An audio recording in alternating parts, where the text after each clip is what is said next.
ನಮ್ಮ ಜವಾಬ್ದಾರಿ ಮತ್ತು ನಮ್ಮ ಸುರಕ್ಷತೆಗಾಗಿ ಸಾಮ್ರಾಟ್ ಸುಬ್ಬು. ಕೋಲಾರ ಜಿಲ್ಲೆಯ ಎಲ್ಲ ವಾಹನ ಸವಾರರು ಕಡ್ಡಾಯವಾಗಿ ಹೆಲ್ಮೆಟ್ ಧರಿಸಿ. ಹೆಲ್ಮೆಟ್ ಧರಿಸುವುದು ನಮ್ಮ ಜವಾಬ್ದಾರಿ ಮತ್ತು ನಮ್ಮ ಸುರಕ್ಷತೆಗಾಗಿ. ಜಿಲ್ಲೆಯ ರಕ್ಷಣಾಧಿಕಾರಿಗಳಾದ ನಿಖಿಲ್ ಕುಮಾರ್ ಅವರು ಡಿಸೆಂಬರ್ 1ರಿಂದ ಹೆಲ್ಮೆಟ್ ಧರಿಸಲೇಬೇಕು ಎಂಬ ಒಳ್ಳೆ ಆದೇಶ ಹೊರಡಿಸಿದ್ದಾರೆ ಎಂದು ಯುವಶಕ್ತಿ ಚಾರಿಟಬಲ್ ಟ್ರಸ್ಟ್ ಅಧ್ಯಕ್ಷ ಸುಬ್ಬು ಹೇಳಿದರು. ನಗರದ ಜಯನಗರದಲ್ಲಿರುವ ಡಾಕ್ಟರ್ ಬಿ.ಆರ್. ಅಂಬೇಡ್ಕರ್ ಪಾರ್ಕ್ ಆವರಣದಲ್ಲಿ ಸೋಮವಾರದಂದು ಬೆಳಗ್ಗೆ ಯುವಶಕ್ತಿ ಚಾರಿಟಬಲ್ ಟ್ರಸ್ಟ್ ವತಿಯಿಂದ ಹಮ್ಮಿಕೊಂಡಿದ್ದ ಹೆಲ್ಮೆಟ್ ವಿತರಣೆ ಕಾರ್ಯಕ್ರಮ ಉದ್ದೇಶಿಸಿ ಅವರು ಮಾತನಾಡಿ, ನಮ್ಮ ಅಮ್ಮ ನನಗೆ ಯಾರೇ ಆಗಲಿ ಬದುಕಿರುವ ದಿನಗಳಲ್ಲಿ ಜನರಿಗೆ ಉಪಯೋಗವಾಗುವ ಕೆಲಸ ಮಾಡಬೇಕು ಎಂಬಂತಹ ಮಾತುಗಳನ್ನೇಳಿದ್ದು, ಅವರ ಮಾತನ್ನು ಪ್ರೇರಣೆಯಾಗಿ ತೆಗೆದುಕೊಂಡು ಹಲವಾರು ಸಮಾಜಮುಖಿ ಕೆಲಸಗಳನ್ನು ಮಾಡಿಕೊಂಡು ಬಂದಿದ್ದೇನೆ. ಅದೇ ರೀತಿ ಇಂದು ಸುಮಾರು 100ಕ್ಕೂ ಹೆಚ್ಚಿನ ಹೆಲ್ಮೆಟ್ ಉಚಿತವಾಗಿ ವಿತರಣೆ ಮಾಡಿದ್ದೇನೆ. ಪೊಲೀಸ್ ಅವರು ಹೆಲ್ಮೆಟ್ ಧರಿಸಿ ಎಂದು ಒತ್ತಾಯ ಮಾಡುವುದು ನಮ್ಮ ಪ್ರಾಣ ಕಾಪಾಡುವ ಸಲುವಾಗಿ. ಹಾಗಾಗಿ ಈ ವಿಚಾರದಲ್ಲಿ ಯಾರೂ ಸಹ ನಿರ್ಲಕ್ಷ್ಯ ತೋರಬೇಡಿ. ನಿಮ್ಮನ್ನು ನಂಬಿಕೊಂಡು ನಿಮ್ಮ ಮನೆಯಲ್ಲಿ ನಿಮ್ಮ ಕುಟುಂಬ ಇರುತ್ತದೆ. ಅವರ ಜವಾಬ್ದಾರಿ ನಿಮ್ಮದಾಗಿರುತ್ತೆ ಎಂಬ ವಿಷಯ ಮರೆಯಬೇಡಿ ಎಂದು ಹೇಳುವ ಮೂಲಕ ಎಲ್ಲ ಜನತೆಗೆ ಉತ್ತಮ ಸಲಹೆ ನೀಡಿದರು. ಈ ಸಂದರ್ಭದಲ್ಲಿ ವಕೀಲರ ಸಂಘದ ಉಪಾಧ್ಯಕ್ಷ ಎಚ್.ವಿ. ಸುಬ್ರಹ್ಮಣಿ, ದಲಿತ್ ನಾರಾಯಣ ಸ್ವಾಮಿ, ಚೇತನ್ ಬಾಬು, ಆನಂದ್, ಬಾಲಾಜಿ, ರಾಜು, ಬೆಗ್ಲಿ, ಅಭಿಲಾಷ್, ಲೋಹಿತ್ ಮತ್ತು ಸ್ನೇಹಿತರು ಇದ್ದರು. ನಮಸ್ಕಾರ. ನನ್ನ ಹೆಸರು ಸಾಮ್ರಾಟ್ ಸುಬ್ಬು ಅಂತ, ಯುವಶಕ್ತಿ ಚಾರಿಟಬಲ್ ಟ್ರಸ್ಟ್ನ ಸಂಸ್ಥಾಪಕ ಅಧ್ಯಕ್ಷರು. ಏನು ಕೋಲಾರ ಜಿಲ್ಲಾ ಮಾನ್ಯ ಪೊಲೀಸ್ ವರಿಷ್ಠಾಧಿಕಾರಿಗಳು ಡಿಸೆಂಬರ್ 1ರಿಂದ ಕಡ್ಡಾಯವಾಗಿ ಹೆಲ್ಮೆಟ್ ಧರಿಸುವುದು ನಮ್ಮ ಜವಾಬ್ದಾರಿ ಅಂತ ಆದೇಶ ಹೊರಡಿಸಿದ್ರು.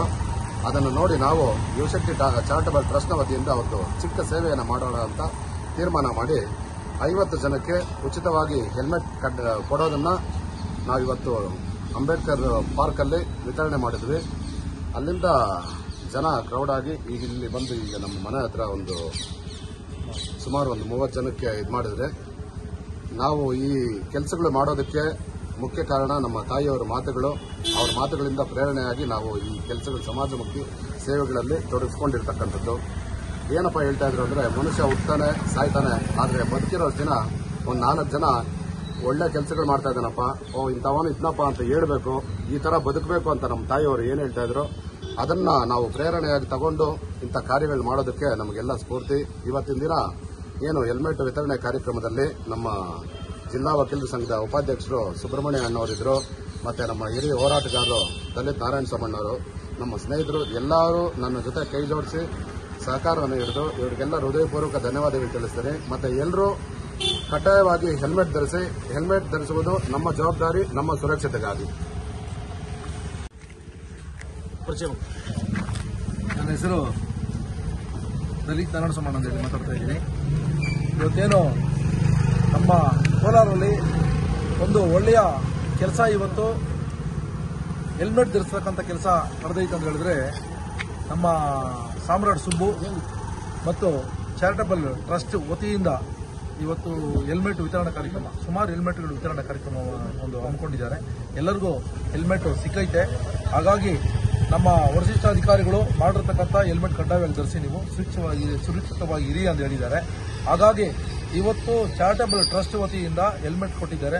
ಉಚಿತವಾಗಿ ಕೊಟ್ಟಿರ್ತಕ್ಕಂಥದ್ದು ಇನ್ನೂ ಅನೇಕ ಹೆಲ್ಮೆಟ್ ಕೊಡ್ತಾರೆ. ಯಾಕಂದರೆ ಇವರ ತಾಯಿಯ ನೆನಪು, ಮತ್ತು ಒಂದು ಕಡೆ ಎಲ್ಲೋ ಗಾಡಿ ಆಕ್ಸಿಡೆಂಟ್ ಆದಾಗ ತಲೆಗೆ ಪೆಟ್ಟು ಬಿದ್ದಿದ್ದ ಸಂದರ್ಭದಲ್ಲಿ ಆ ತಲೆಗೆ ಏಟ್ ಬಿದ್ದು ಸ್ಟಿಚಸ್ ಹಾಕಿದಾಗ ಅವ್ರ ತಾಯಿ ಒಬ್ಬರು ನೋಡಿ ಅವ್ರ ನೋವು ಏನೋ ಅರ್ತ್ಕೊಂಡು ತನ್ನ ಮಕ್ಕಳಿಗೆ ಈ ರೀತಿಯಲ್ಲಿ ಆದರೆ ತೊಂದರೆ ಆಗ್ತೈತೆ ಅಂತ ಹೇಳಿ ಅವರ ಒಂದು ನೆನಪಿಗಾಗಿ ಇವತ್ತು ಹೆಲ್ಮೆಟ್ನ ಕಡ್ಡಾಯವಾಗಿ ಅವರು ಧರಿಸಬೇಕು ಅಂತ ಹೇಳಿ ಸರ್ಕಾರ ಆದೇಶ ಮಾಡಿದ್ರು ಸಹ ಇವತ್ತು ಹೆಲ್ಮೆಟ್ ಕೊಡ್ತಾ ಇದ್ದಾರೆ. ಇನ್ನು ಮುಂದಿನ ದಿನಗಳಲ್ಲಿ ಹೆಚ್ಚಿನ ರೀತಿಯಲ್ಲಿ ಹೆಲ್ಮೆಟ್ ಕೊಡೋದಕ್ಕೆ ಅವರು ಒಂದು ಪ್ರಯತ್ನ ಅವ್ರಿಗೆ ಸಿಗಲಿ ಅಂತ ಹೇಳಿ ನಾನು ವಿನಂತಿ ಮಾಡ್ತೀನಿ.